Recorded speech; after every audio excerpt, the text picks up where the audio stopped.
There's so many vendors that are complementary. And at the end of the day, it's for the partners to choose. Grow my business, reduce risk, and gain efficiencies.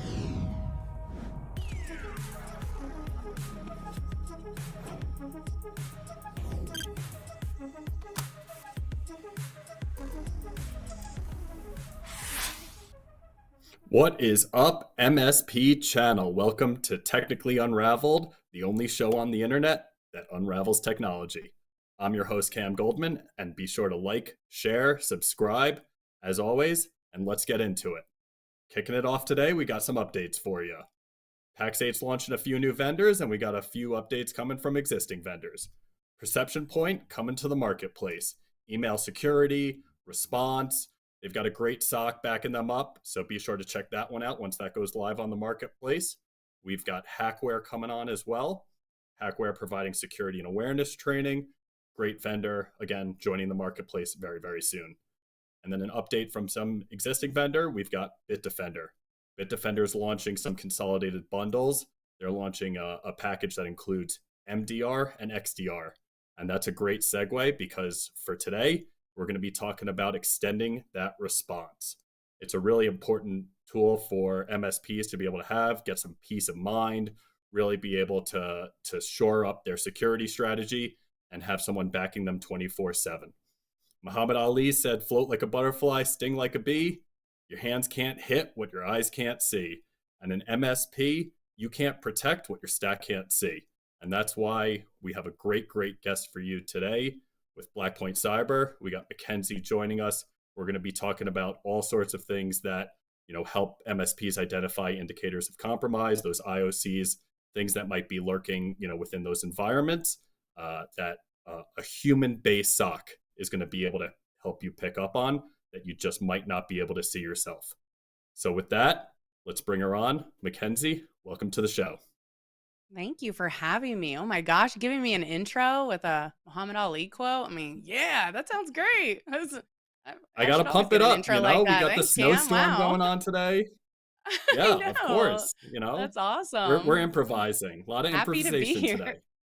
I'm really good at that. Don't worry. So, all right, it's going to be helpful. So,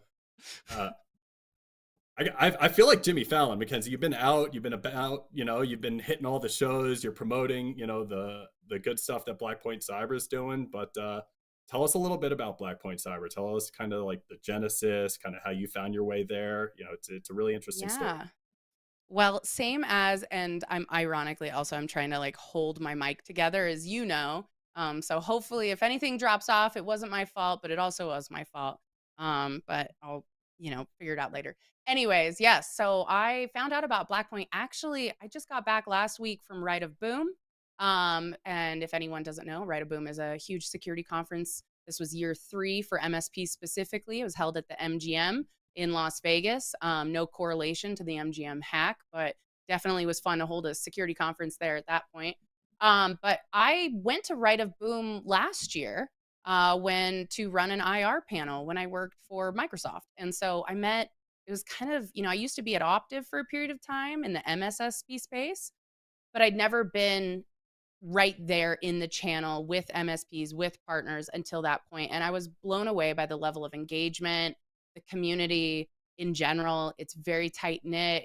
Everyone was just so welcoming. And yeah, so I met Blackpoint, I met Pax8, I met a lot of really great partners of Blackpoint there. And that's kind of how I got introduced to Blackpoint and decided to move from incident response world right of boom to left of boom, essentially.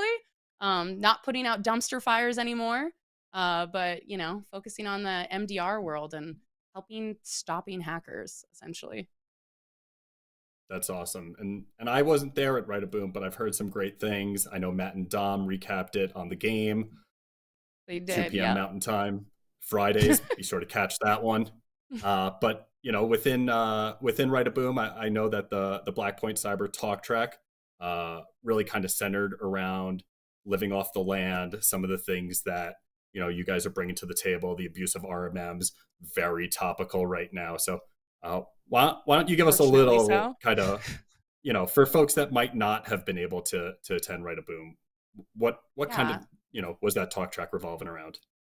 Okay, so it definitely I That's the one thing I love about Ride of Boom, and this isn't for me plugging it as much as I do, but I've been to a lot of security conferences in my time, and between RSA and Black Hat and DEF CONs and the B-sides, and a lot of them are really technical heavy, and then a lot of them are obviously a little bit more salesy and commercial heavy.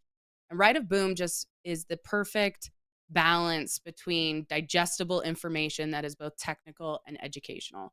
So our presentation, they did these tech talk tracks. John Strand spoke, Aaron Goldstein spoke. We had a couple of people, we had a guest from CISA come and speak as well. Mine was all about pwned and owned, because we have to talk cool like hackers. But really being pwned, owning the environment was all around living off the land. And that's a big thing. At Blackpoint, we have our own proprietary platform and software. The things that our analysts are trained to look at isn't just really looking at, managing what EDR or the other tech stack is bringing up and bubbling up alert wise, but it's looking for specific hacker tradecraft. And in this case, it is the abuse of lulbins or lulbass, which is basically built in legitimate tools, scripts, and processes into the operating system. Essentially everything that would hit home close to the entire audience in that respect. So I like to kind of compare it to what we talk about at Blackpoint is what do system administrators do, right? They're installing things on systems. They're installing software. They're uninstalling software. They're putting data on. They're pulling data off. They're doing their own discovery. They're running through command prompt PowerShell. That's the same thing a ransomware operator is going to do. So at Blackpoint, what we try to make sure that our analysts are focused on is understanding this specific living off the land tradecraft and making sure that we've developed specific detection mechanisms so that we can say, hey, we have this anomaly or this behavior that is considered legitimate, or use of, we talk about living off the land based software, which is, knock on wood. I feel like I can't say things like Screen Connect or AnyDesk or anything right now, but that's what we're talking about, right? Screen Connect, AnyDesk, Atera, total software deployment, PS Exact. Like these are things that we utilize as administrators all the time. Our engineers, network engineers are utilizing them. Help desk even to some extent is utilizing them. And the threat actors that we monitor, whether that's nation state or APT groups, they use them too. They know that they can blend into the noise. They know that it's going to be more difficult to validate what is considered nefarious versus legitimate behavior. And then they know ultimately for defenders, especially for SOC analysts in this instance, it takes more time for a defender to look at that and look at the context. And that's really the important thing that technology doesn't necessarily pick up for us, which is the context of the alerts or the context in general of the activity. And when it's living off the land, you have to look at the very detailed syntax to say, okay, are they doing enumeration? Are they running Nessus? Is this malicious or is this normal? Are they downloading an RMM, but that RMM's like a duplicate and that's not the normal one used? We monitored last year at Rite of Boom, we really broke down Black Cat and their ransomware playbook. And a lot of the ransomware operators, Akira, we did that in our threat report as well for Blackpoint. We focus on these threat profiles because they do a lot of what MSPs will resonate with, which is that administrative work. It's living off the land. It's maintaining a low profile. And so that, yeah, in a very, large nutshell, that's essentially what the talk was about and what we focus on. Oh, you're just scratching the surface. I know that.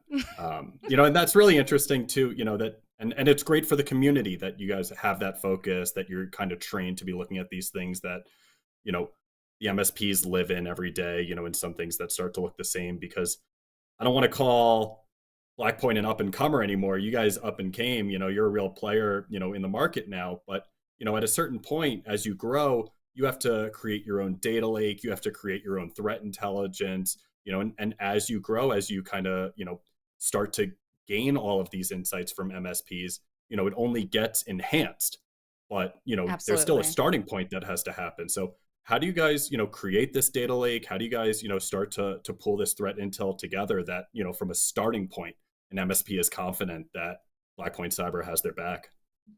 So we try to say that we are a threat intelligence driven based strategic type of company. So when it comes to our products and when it comes to what our analysts are monitoring and seeing on a day to day, and when it comes to the uniqueness being that we not only support our partners, but our partners' downstream customers and clients, which are SMB, of course. And then, of course, we've got some larger, medium to large organizations in there as well, but less enterprise, more small, medium business, the mom and pop shops, the people that actually need the support. So the threat intelligence side is really important for us because we do have access to a massive amount of data, being what we see in the SOC all the time. And for us, it's really curating that data to down to market vertical, the industries that we're working with, down to the exact techniques and tactics that we're seeing. We're, of course, being on the SOC as a service side, the MDR side. It's rare, knock on wood, but it's rare we ever get to a right of boom situation. So we're looking at initial access, lateral movement, and all the techniques that kind of live in between there. The thing at Blackpoint as well, from a threat intelligence side, that we've started to gain traction and more visibility on through our telemetry is cloud response. And so we have a cloud response capability, and it allows us to look at things like single sign-on, the behaviors of users, where they're signing into, those user agent strings, potentially looking at, of course, all of the same alerts that you would imagine get bubbled up through Entra, which is going to be those risk detection alerts.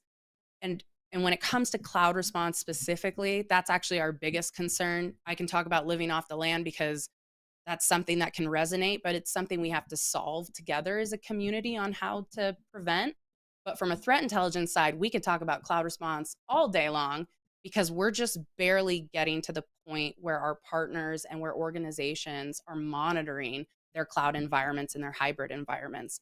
And I talked about this at Right of Boom in my talk too. We're starting to see a blending of threat actor behavior as it relates to the cloud and as it relates to on-prem, and that there really is no, when it comes to identity is kind of the glue here, and privileged identity and privileged access is the glue. And so once they have access to that as an adversary, it doesn't matter if it's the cloud or on-prem at that point. So we need to equally monitor both. So we have a threat intelligence team internal to Blackpoint, adversary pursuit group, or APG. And what we do is we do a lot of attack simulations. We take a lot of what we see in the SOC day to day, again, initial access to lateral movement, everything in between. And then we do the fun stuff where we blow it up in a sandbox and we study POCs internally only. We try not to be a part of a system that puts POCs out because honestly, threat actors are monitoring researchers and looking for that too. But we want to look at those exploits. We want to look at those big 0 days. And then we want to be able to turn around that information as fast as possible, whether it's creating detections, looking across our data sets, leveraging that same intelligence, not to bring up Screen Connect. I feel like we can't say it too many times or it's like Beetlejuice, but looking at that threat intelligence and making sure, hey, which one of our partners are going to be affected by it? And let's get on the phone and start calling and start, isolating servers now. Right. So we try to be intelligence driven. So if it's a 0 day, it's a vulnerability, it's a breach that maybe happened with a software supply chain attack or a larger breach with a big MSP, we're going to take that and we're going to work on it in APG, and we're going to make sure that we're releasing the proper advisory and guidance to our customers. Yeah. And if it's, we say the one, that you mentioned, and if that's the one today, but there's certainly going to be, one tomorrow and next month, so it's not just any one thing. And, and like you say, with, extending that detection into the SaaS apps, right? Like the MSP job isn't to just be a security, advisor to their customers. They're an IT, advisor to their customers. They're trying to bring productivity benefits to their customers. Right. That's why we keep talking about Copilot so much. And every time you add, a productivity tool, it just adds another layer of something that, there's some catching up that has to happen, on the security side. Absolutely. And one other thing that you mentioned too, you brought up MDR, but I know Blackpoint, has their own kind of, definition of what MDR is. So why don't you lay that out for us? Yeah. So MDR, and believe me, I come from the commercial enterprise side of the world where you walk around a showroom at RSA and it's overwhelming the amount of buzzwords one year to next year. you got XDR and you got SOAR and you got MXDR, and it's exhausting. And MDR, I felt like kind of started categorically fitting into that because people would confuse MDR with like managed EDR and all of them. And SOAR is definitely a completely different thing. So we have a lot of definitions in this industry that really need to be broken out. But MDR being managed detection and response, we do a heavy focus on the R part, which we see is often forgotten about. Our job is, because we have, again, that threat intelligence, because we have that knowledge and that viewpoint where we see what adversaries do, but more importantly, we see how fast they are able to commit to these activities. We want to ensure that we are focusing on the response side. So we're kind of like a default, you can't opt out essentially in a way. We are absolutely going to do white glove level notification where we are calling you if we see something and have validated it's suspicious. But more importantly, we are taking action on that potential system or that account in question. So once we've done our triage and we've confirmed, like, yes, this is absolutely valid, high fidelity, a bad thing that's going on, we are going to perform that triage. We're going to isolate those systems. We're going to perform containment, and then we're going to do the remediation. So we work with the customer in whatever targeted customer, client, organization, MSP. We're going to be working with them, basically blowing up their phone, which happens a lot, until they pick up, because until they notice that they have some systems or lack of access, so that we can help them through that remediation process. We just know the likelihood of sending an email, which what we see a lot with other companies that do this is they get the option just to send an email and that's how they want to be notified. But I know I have no idea. My inbox is completely full. I just don't even trust my emails. I try to pretend that that's security awareness if I just don't answer any emails. But I do know, like, that's a problem. Like, if you are worried about the security and the resiliency of your organization, you're not going to say, okay, it all depends on Bob checking his email on Tuesday, because it's not going to happen when we expect it as well. So the MDR for us is a heavy on the response. And then we've, at Right of Boom, we've kind of tagged on this plus R thing, which is basically plus R is the remediation. It doesn't help us to sit there and say, yes, we've detected it, we've confirmed and validated it, and now we've responded and we've contained it. Here now is the additional R of, here's how you can clean it up, remediate it, and long term, here's why that was plausible. And of course, a lot of it comes back to identity. So we have a lot of pre-canned recommendations, instructions, things that our analysts can work with our customers on so that it doesn't happen again, because we don't want it to happen again. As much as we love our job security, we don't want to keep doing the same thing, which often happens. Yeah, and I don't think your job security is going anywhere these days. And I love that that you will blow up an MSP's phone, right? Because one thing that we know is that a lot of these attacks, as we get into the spring and summer months, they ramp up during the holidays, right? Like Memorial Day, Independence Day, like all of these attacks are happening, when they know people are starting to take their eye off the ball. So if I'm an MSP, I'd rather take a vacation and be under the assumption that maybe my phone blows up rather than just have to sit behind a computer the whole time and miss out spending some time with my mom on Mother's Day, I know, right? Mother's Day is so important. It is very important, but you're completely right. Threat actors aren't going to be tackling or targeting their organization, the organization at hand, on a Monday or a Tuesday morning when they've had their coffee at the time that they're sitting at their desk. They're going to be doing it over the weekend. They're going to be doing it in the evening. Especially if it's like a nation state group, they're definitely not in our region. So it's easier for them to do it during their coffee break than it is for ours. So the holidays, like you said, and then like election year too, we're coming up to another election. We have local elections. So if you think about that, if you think about when we went through COVID, there's a lot of world historical events that were taken advantage of. Microsoft actually does a great breakdown in their digital defense report of some of the attack trends that they saw during COVID, of course, targeting healthcare, biomedical, pharmaceutical, all of these industries, insurance, they were targeted more highly. So if you think about the holidays, like retail is going to be a big one.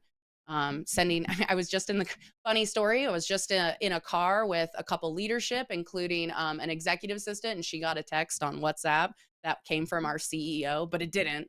Sure. And I was like, you know what, just mess with them, just ask. And they were like asking for gift cards, and she guessed it. She knew that's what they were going to do. And that's the sad thing about all of this is a lot of the threat techniques, the attack vectors haven't changed.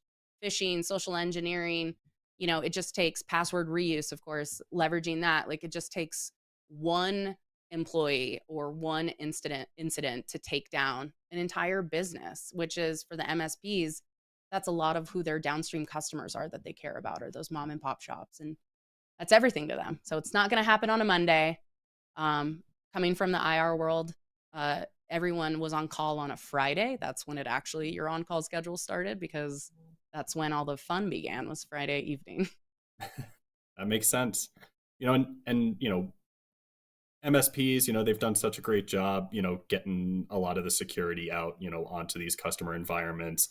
We at Pax8 have some really great, endpoint protection tools that are, scoring extremely well, within their category. And they're catching, like I say, they're catching a lot of what they see, pretty much everything that they see.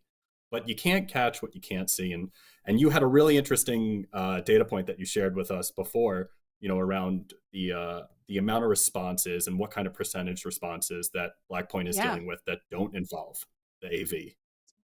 Yeah, and this number shifts a lot, but we just pulled before right of boom. We're like, let's just pull the past 3 months, and then we'll do it again in the next quarter or so. But just the number that we pulled from the past 3 months, when we looked at all of the incident cases, only 44% of them were based on a bubbled up alert from EDR.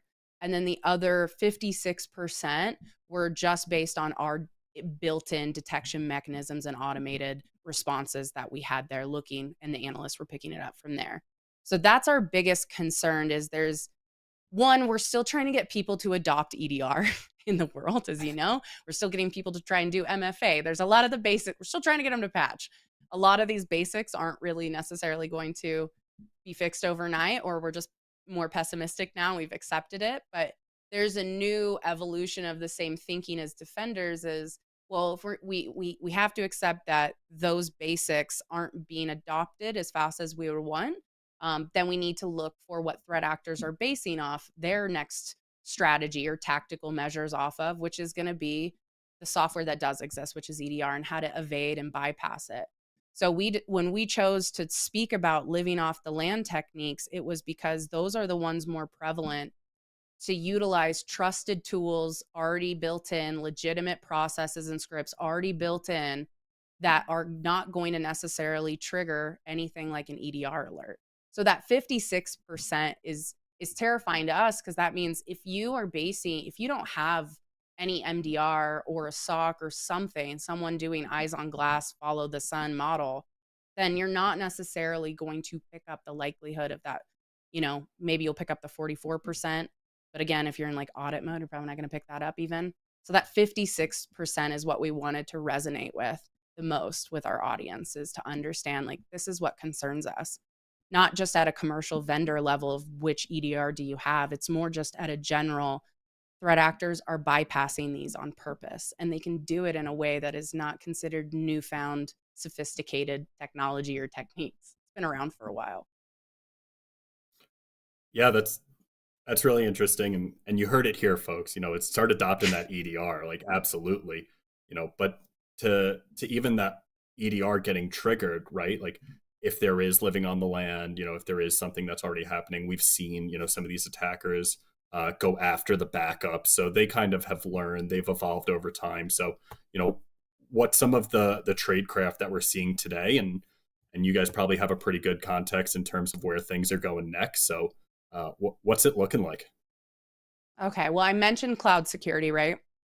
So that's, I'd say, at the top of the list. That's the thing we're most concerned about, is people aren't monitoring their O365 environments. Business email compromise, of course, brute force password-based attacks, dark web-based purchasing, initial access brokerages, credential purchasing, of course. these are all the things we're really concerned about, because these are things that are a little bit difficult to monitor for. They can kind of become redundant or not useful information. If you're doing a dark web scan, you're like, now what do I do with this? Okay, these employees need to go change their passwords. So it feels like a little bit of a dead end, but the big thing being cloud security is you need to monitor that O365 environment. Since we went live over a year ago, before I officially joined with cloud response capabilities and our single sign-on, and then pushing out cloud response for Google, we saw a 200% increase every quarter in the amount of cases we have. And so we're making sure that our analysts don't get burnt out, and we have to focus more on automation of those detections in cloud. But we also have a lot of partners and customers who haven't even scratched the surface on how to monitor for Azure, or how to monitor O365, or how to look for that activity. I would also say, we're talking about living off the land and some of the things that we're concerned about, but cloud would be definitely at the top of it. And then next would be kind of that RMM abuse, which is what hits home for MSPs in the channel. They're using legitimate So hard. tools. It's so hard. And the legitimate tooling abuse is the smartest way, if I was a bad guy, to get to the, keys of the kingdom. Or you automatically, essentially, if you target the right system, you already can harvest those credentials and get that privileged access. And now you just need to utilize whatever RMM's in place. So I say the second thing that we're concerned about is the adoption of managed application control, which this isn't a plug. It is a plug, but it's not a plug. We have a product for that. But being able to do, which is on the CIS map, right? Your application inventory, what is considered normal, doing that whitelisting, but sitting down and actually looking at what is allowed and what is considered normal, down to the version of what you utilize, is so imperative right now, because they're going to do some discovery and maybe some enumeration to see what tools are going to be there. But really, if you are able to put in the proper security segmentation of both your network, but also through those applications of what's considered normal, especially with SaaS sprawl of what we see from a cloud side, if you can lock that down, you've solved a lot of problems, or I guess a lot of opportunities that could be taken by threat actors. So cloud security for sure. And then managed application control, and then living off the land. But I think as a community, we can probably work on that one together. Or just go with MDR. That will help. There you go. Sage advice from the pro. Mackenzie, I could probably keep going on this stuff for another hour, but just to change it up a little bit, it's Women's History Month. We got you on. In knowing your background, there's a lot of growth within women in the channel, but you've been in some pretty male-dominated rooms for a large portion of your career.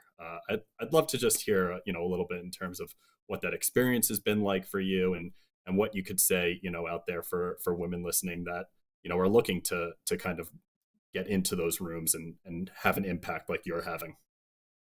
Right. Yeah. I mean, if I could talk to myself, 10, 12 years ago, just being a little wee consultant in rooms full of CISOs doing focus groups and building out frameworks. I probably slap her in the face a little bit, because I was so not confident. And to be honest, today, I'm not even confident too.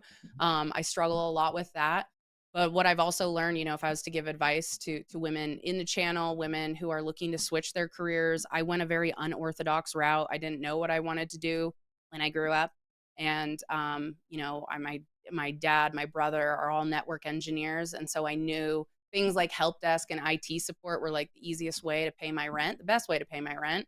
But then I, slowly got into security and realized, wow, this is actually a fantastic industry that's going to go far. And it obviously has gone very far. I mean, we still have 3.5 million or whatever jobs unfulfilled, and, ironically against all the layoffs too. But I like to think that what I've learned over the years is, because of that lack of confidence, that it doesn't matter who I'm talking to in the room, and doesn't matter the role they're in.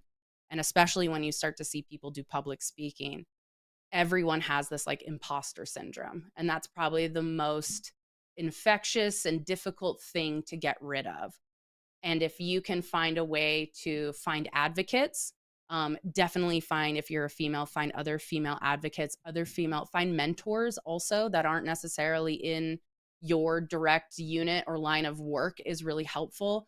We don't see a lot of women in executive positions, so any opportunity you can take to ask advice from women in those positions, utilize all of that and kind of harness it to fight off that imposter syndrome. Because I can promise you, I've talked to equally a lot of men, and men who are in really high positions who feel that imposter syndrome all the day, all the time, all day, every day almost, where they feel like they're not adequate enough to speak on certain things. And if we can just hold more confidence and more space for ourselves, then I think we can actually accomplish a lot more. Yeah, That's being a awesome. woman in tech is not easy. Just round it out there. Yeah, no, that's so awesome, and you nailed me. What am I doing, like, hosting this show? This is crazy, but that's great advice, and I really appreciate it. We got a question from the chat, us going live here. So Mackenzie, are we gonna see you at Beyond? And last year I know you guys gave away a Ducati. So I know, so what's on deck for this year? We've been giving away Ducatis like it's Halloween. I don't know if we're giving away another Ducati. I feel like we might be off the Ducati train. A boat would be cool, but probably not. That's like the price of a house. I will be at Beyond. I'm really excited. So please, like, especially if you're a partner of Blackpoint, or not, or, you know, you just want to get drinks, like, let's talk, because I love those types of events. I loved Beyond last year, so I can only imagine this year. And I'm in Idaho, so I'm not that far. So I do enjoy this conference because I don't have to take 4 different connections to get there, and it's not Vegas, so I'm excited. Right? It's not in Vegas, right? We're not doing. Okay, good. We're back in Denver, right next to DIA, so it's actually as easy as it can be for you. That's perfect. Yeah, I've had my fill of Vegas. And we look forward to having you. Really excited for it. So I believe that was Lisa. Lisa, be sure to check out the Blackpoint booth when you get to Beyond. Yeah, come find me, Lisa. Let's talk. I think we're at time. That's our show. Mackenzie, I can't thank you enough. This has been awesome, so educational. If you folks want to hear more, Mackenzie's everywhere right now. So it throw a rock and you're going to hear her speaking somewhere. It's always, super valuable to listen to you.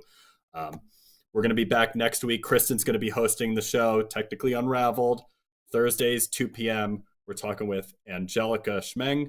We're going to be talking about some of the Microsoft security options that Blackpoint can help you out with as well. So be sure to tune in.